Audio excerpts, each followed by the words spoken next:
जटाटवीगलज्जल प्रवाह पावितत्सले गलेवलम्ब्य लम्बिताम्बुजङ्गतुङ्गमालिकां डमड्डमड्डमड्डमनिनादवड्डमर्वयं चकार चण्डताण्डवं तनोतु नः शिवा शिवं। जटाकटाः सम्भ्रमा भ्रमान्यलिम्प निर्झरे विलोलवीचि वल्लरे विराजमानमूर्धनि धगद्धगद्धगज्ज्वलल्ललाटपट्टपावके किशोरचन्द्रशेखरे रतिः प्रतिक्षणं मम। जटाटवीगलज्जल प्रवाह पावितत्सले गलेवलम्ब्य लम्बिताम्बुजङ्गतुङ्गमालिकाम्।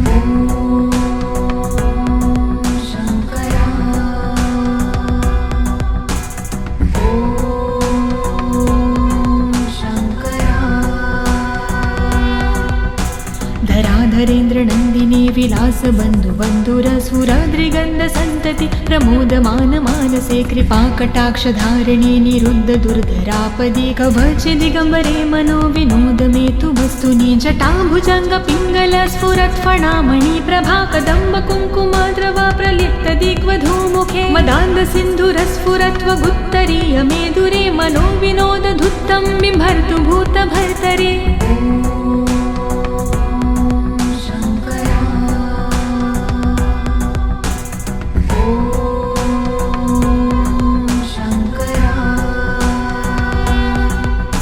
सहस्रलोचन प्रभृत्य शेषलेख शेखर प्रसून धूलिधोरणि विधूसराङ्घ्रिपीठभुजङ्गराजमालया निबद्धजाटजूटकः श्रिये चिराय जायता चकोरबन्धुशेखर। ललाटचत्वरज्ज्वल धनञ्जय स्फुरिगभानिपीतपञ्चसायकं निमन्निलिम्पनायम सुधामयूखलेखया विराजमान शेखरं महाकपालि सम्पदे शिरोजलायमस्तु नः।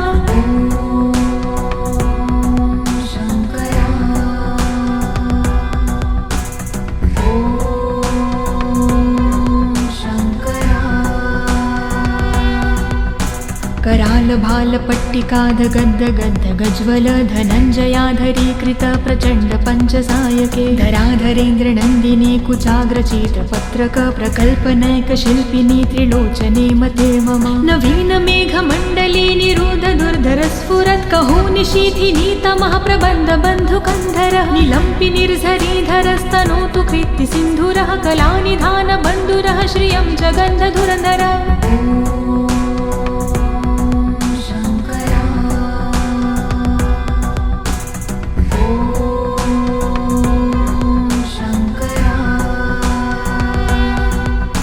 प्रफुल्लनीलपङ्कज प्रपञ्चकालिमच्छटा विडम्बिकण्ठकन्धरारुचि प्रबन्धकन्धरं स्मरच्छिदं पुरच्छिदं भवच्छिदं मखज्जिदं गजच्छिदान्धकच्छिदं तमन्तकच्छिदं भजे। अगर्व सर्वमङ्गला कलाकदम्ब मञ्जिरी रसप्रवाह माधुरी विजृम्भणा मधुव्रतं स्मरान्तकं पुरातकं भावन्तकं मखातकं गजान्तकान्धकान्तकं तमन्तकान्तकं भजे।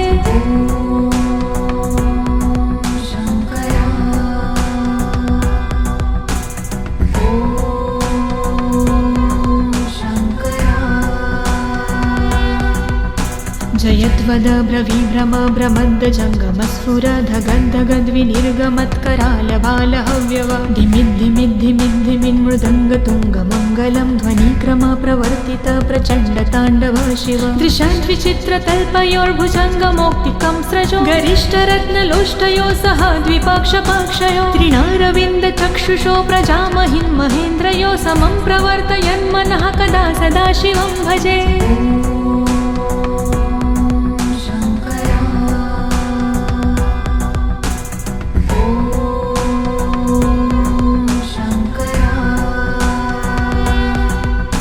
कदा निलिम्प निर्झरी निकूजकोटरे वसन् विमुक्तदुर्मती सदा शिरः समञ्जली वहन् विमुक्तलोललोचनो ललामभाललग्नकः शिवेति मन्त्रमुच्चरन् कदा सुखी भवाम्यहं। निलिम्पनाथ नागरी कदम्बमौलमल्लिका निगुम्बनिर्भरक्षलं धूष्णिका मनोहरः तनोतु नो मनोमुदं विनोदिनी महानिशं परिश्रया परं पदं तदङ्गजद्विषाचयः।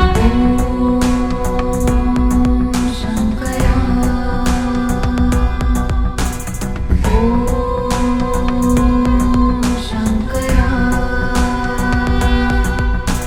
प्रचण्डवाडवानल प्रभाशुभ प्रचारिणी महाष्टिसिद्धकामिनी जनावहूतजल्पना विमुक्तवामलोचनो विवाहकालिकध्वनि शिवेति मन्त्रभूषगो जगज्जयाय जायता इमं हि नित्यमेव मुक्तमुत्तमोत्तं स्तवं पठन् स्मरन् ब्रुवन्नरो विशुद्धमेति सन्ततं हरे गुरोसु भक्तिमाशु याति नायशागति विमोहनं हि देहनातु शङ्करस्य चिन्तनम्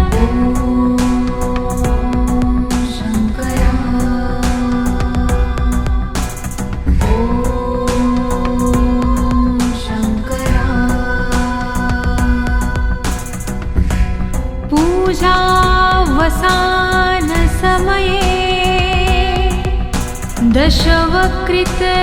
दशवक्त्रगीतं यः शम्भो पूजन्मिदं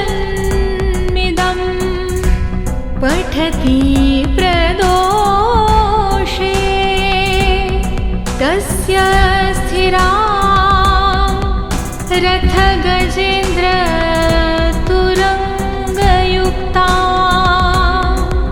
लक्ष्मी सदैव सुमुखी प्रददाति शम्भुः इति शिवताण्डवस्तोत्रं सम्पूर्णम्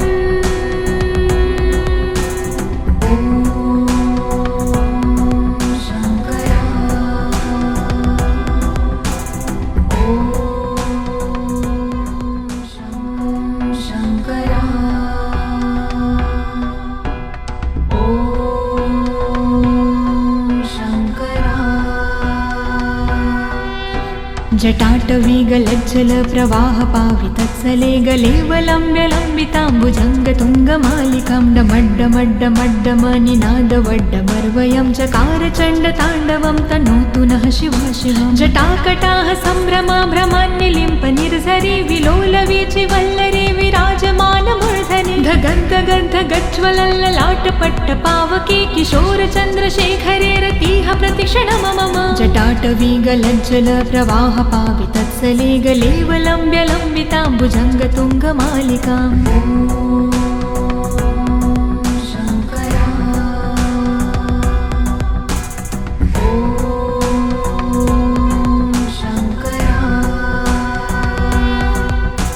धराधरेन्द्रनन्दिनी विलासबन्धुबन्धुरसुराद्रिगन्धसन्तति प्रमोदमानमानसे कृपाकटाक्षधारिणी निरुद्धदुर्धरापदि कवचदिगम्बरे मनो विनोदमेतु वस्तुनि जटाभुजङ्गपिङ्गल स्फुरत्फणामणि प्रभा कदम्बकुङ्कुमद्रवा प्रलिप्तदिग्वधूमुखे मदान्धसिन्धुरस्फुरत्वगुत्तरीयमेदुरे मनो विनोदधुत्तं बिम्भर्तु भूतभर्तरे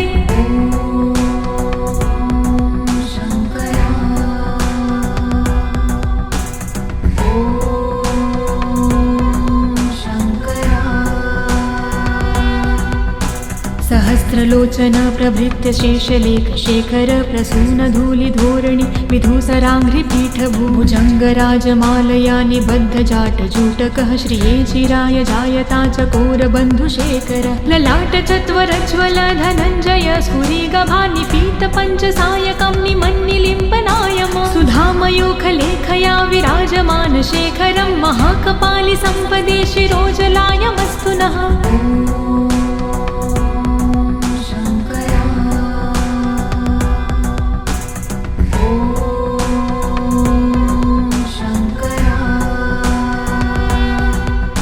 करालभालपट्टिकाधगद्धगद्धगज्ज्वल धनञ्जयाधरीकृत प्रचण्ड पञ्चसायके धराधरेन्द्रनन्दिनी कुचाग्रचित्रपत्रक प्रकल्पनैकशिल्पिनी त्रिलोचने मते मम नवीनमेघमण्डली निरुद्धदुर्धरस्फुरत् कहोनिशीथिनी तमः प्रबन्धबन्धुकन्धरः निलम्पि निर्झरीधरस्तनोतु कृत्तिसिन्धुरः कलानिधानबन्धुरः श्रियं जगन्धधुरधरः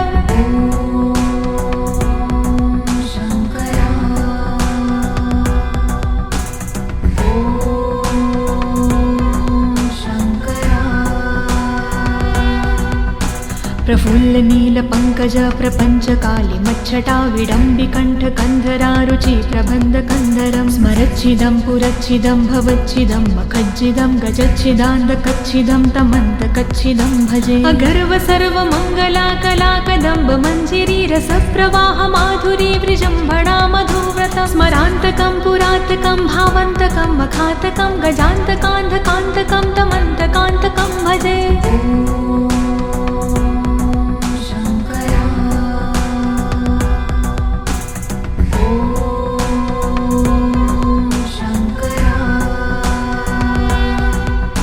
जयद्वद ब्रवीभ्रम भ्रमद् जङ्गमस्फुरधगद्धगद्विनिर्गमत्करालबालहव्यव धिमिद्धिमिद्धिमिद्धिमिन्मृदङ्गतुङ्गमङ्गलं ध्वनिक्रम प्रवर्तित प्रचण्डताण्डव शिव दृशद्विचित्रतल्पयोर्भुजङ्गमौक्तिकं स्रजो गरिष्ठरत्नलोष्टयो सह द्विपक्षपक्षयो त्रिणारविन्दचक्षुषो प्रजामहिन् महेन्द्रयो समं प्रवर्तयन्मनः कदा सदा शिवं भजे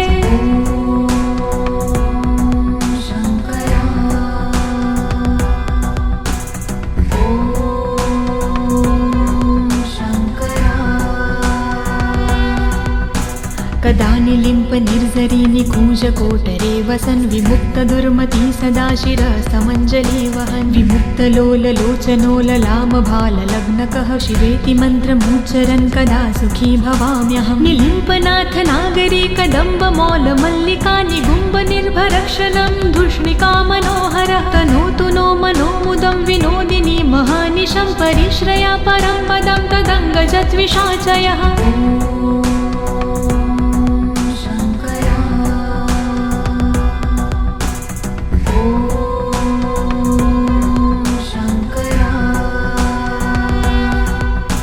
प्रचण्डवाडवानल प्रभाशुभ प्रचारिणी महाष्टिसिद्धकामिनी जनावहूतजल्पना विमुक्तवामलोचनो विवाहकालिकध्वनि शिवेति मन्त्रभूषगो जगज्जयाय जायता इमं हि नित्यमेव मुक्तमुक्तमोतं स्तवं पठन् स्मरन् ब्रुवन्नरो विशुद्धमेति सन्ततं हरे गुरो सुभक्तिमाशु याति नायशागति विमोहनं हि देहनातु शङ्करस्य चिन्तनम्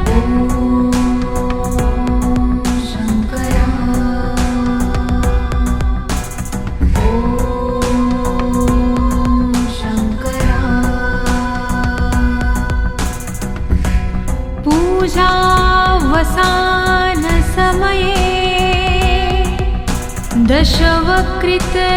दशवक्त्रगीतं यः